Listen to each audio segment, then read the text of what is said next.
Pembelajaran keempat, Pendidikan Agama Islam dan Budi Pekerti dengan materi tata cara berwudu bagian yang kedua. Assalamualaikum warahmatullahi wabarakatuh. Sebelum memulai pembelajaran hari ini, marilah kita berdoa terlebih dahulu dengan membaca basmalah. Bismillahirrahmanirrahim.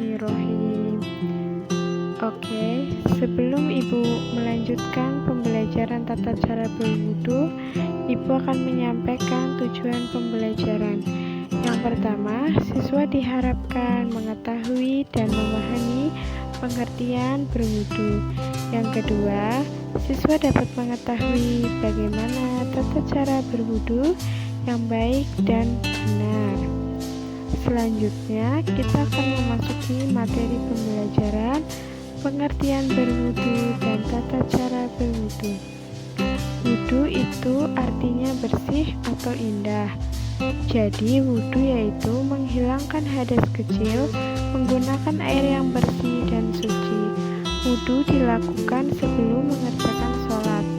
Apabila tidak berwudu sebelum sholat, maka sholatnya tidak sah. Dan apabila tidak ada air untuk berwudu, maka bolehlah kita bertayamum. Yang pertama, ketentuan wudu yaitu rukun wudu.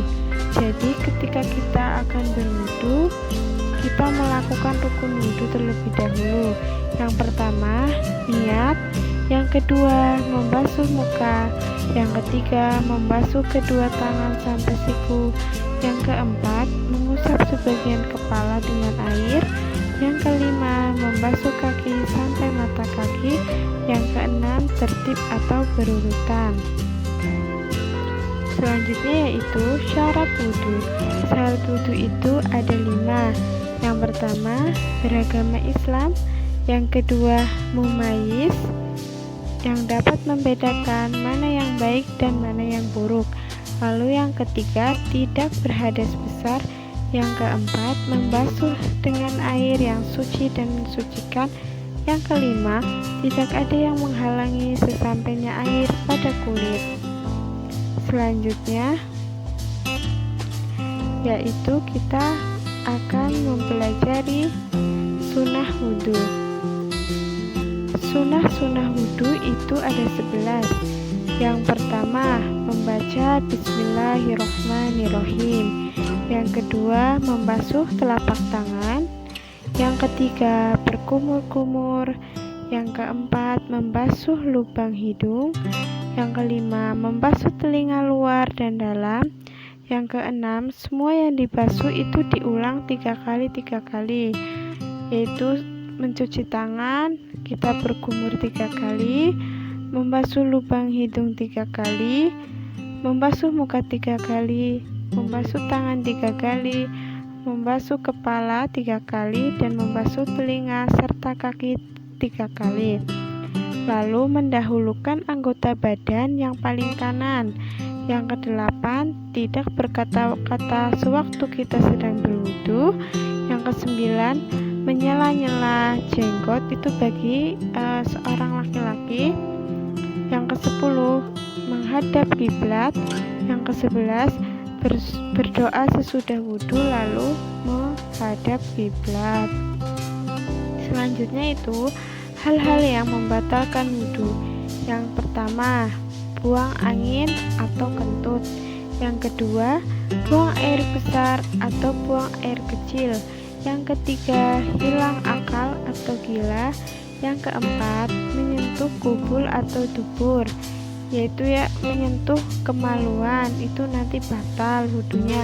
Yang kelima, menyentuh kulit laki-laki dan perempuan yang bukan mahram. Jadi kalau kita membuang angin itu nanti wudunya batal. Kita buang air kecil atau pipis, wudunya batal. Buang air besar juga batal. Lah orang gila itu atau hilang akal juga batal wudunya. Selanjutnya materi yang kelima, tayamum. Kalian bisa melihat tata cara bertayamum. Jadi tidak ada air atau ketika kita sedang perjalanan jauh ataupun kita sedang sakit, maka Allah meringankan kepada kita untuk melakukan sholat. Biasanya kan kita berwudu, maka kalau ketika kita berhalangan atau tidak ada air sama sekali, maka Allah menyuruh kita untuk bertayamum.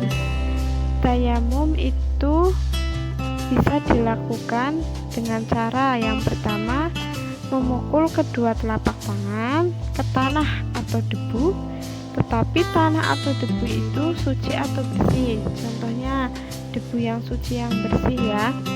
Lalu yang kedua, mengusap tangan yang terkena debu atau tanah tersebut ke muka kita.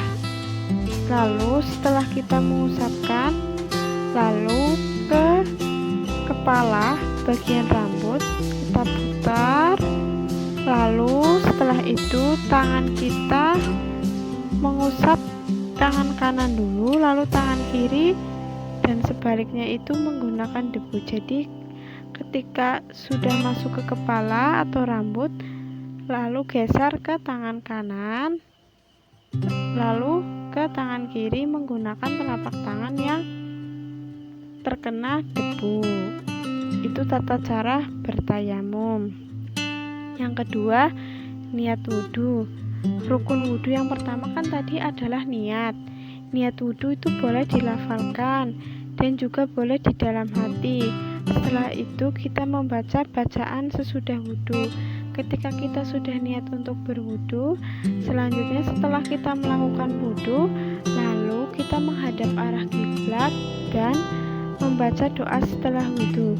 Doanya, asyhadu alla ilaha illallah wahdahu la syarikalah wa asyhadu anna muhammadan abduhu wa rasuluh.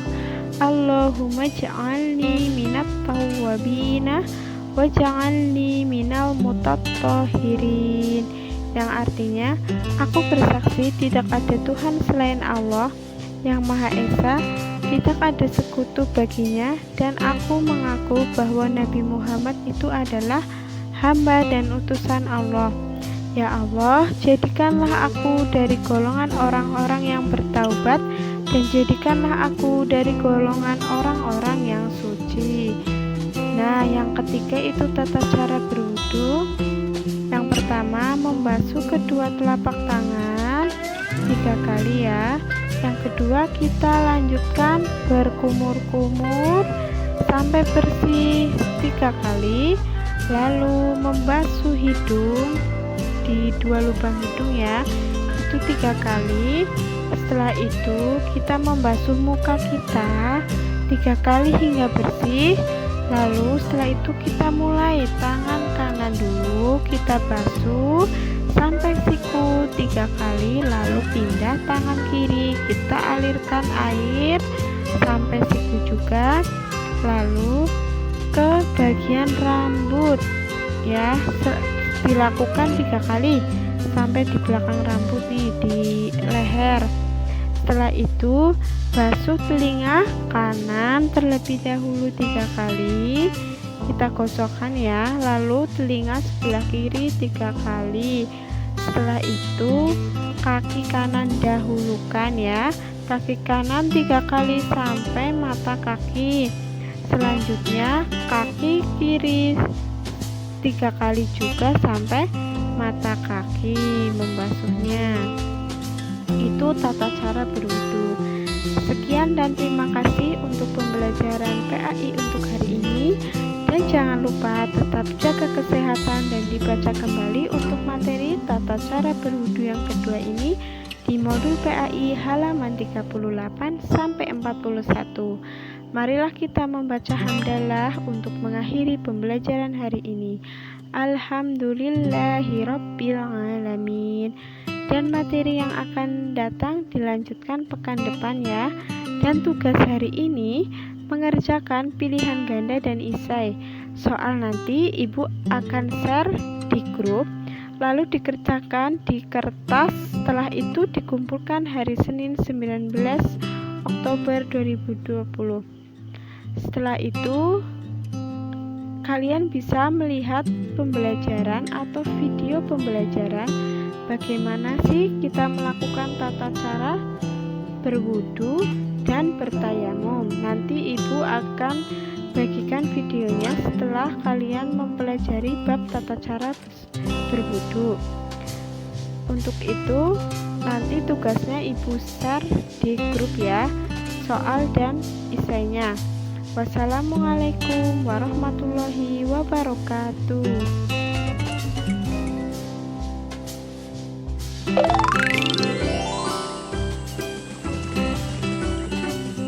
Alhamdulillah, aku selesai berwudu. Berwudu itu apa, Diva? Kamu belum tahu ya, Pus? Ayo kita tanyakan ke Bu Guru.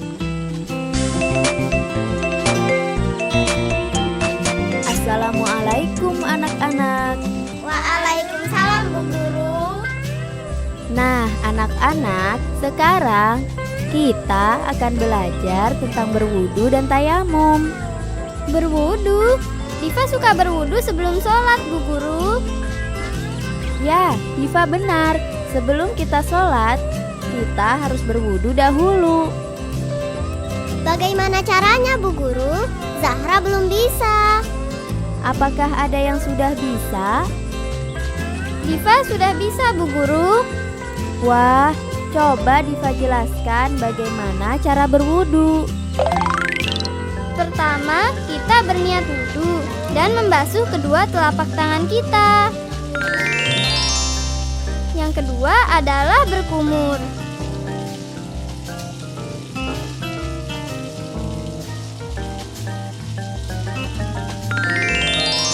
Kemudian, urutan ketiga adalah mencuci lubang hidung kita.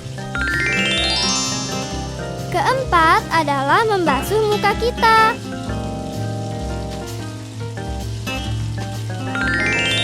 Urutan kelima adalah membasuh dan menyapu kedua tangan kita sampai siku. Dahulukan tangan kanan, kemudian tangan kiri. Yang keenam adalah membasuh dan menyapu sebagian kepala kita dengan air. Kemudian, urutan ketujuh adalah membasuh dan menyapu kedua telinga kita dengan air, baik telinga luar maupun dalam. Dan yang kedelapan adalah membasuh kedua kaki kita sampai mata kaki. Dahulukan kaki kanan, kemudian kaki kiri.